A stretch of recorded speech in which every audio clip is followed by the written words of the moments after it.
Hull is my home. I was born here, went to school here, went to sea from here on fishing boats, lived here all my life and still live here. I enjoyed my life at sea. I earned a very good living at sea.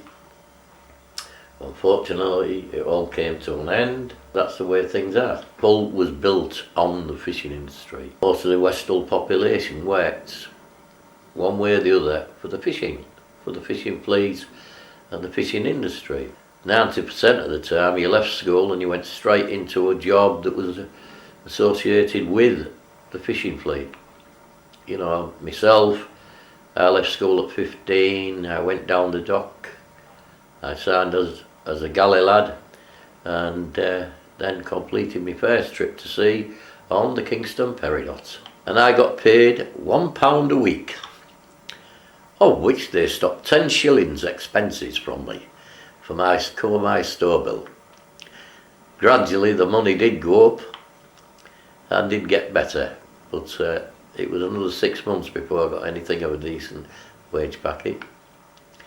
But getting a job when you left school in them days, you would go work in a local industry, and there was plenty of work. We used to go away to sea 3 weeks at a time, mostly, and you came in dock and you was lucky to get 3 days in dock. And you did that all year, and maybe you'd have one trip off in the year when the ship was in dock for repair. And that was your holidays. But other than that, it was for a fisherman. If you was in a good ship earning good money, you was well paid. You was well paid, and you was better off than the kids ashore. But the difference was the kids ashore were enjoying life ashore, while we was at sea all the time. And your living conditions in the early days was very rough.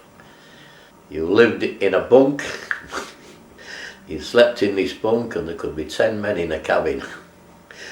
3 bunks high, all climbing in, and with a coal fire in the cabin to keep you warm.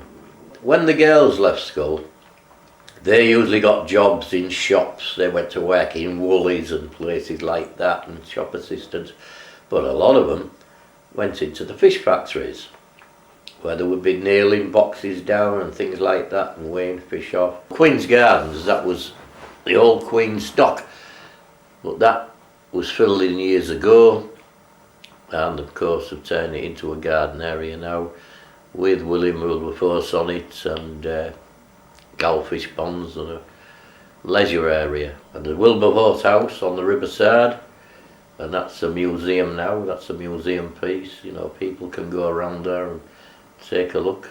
Now with the Merchant Navy going down and just about finished, there's no industry there for anybody to work.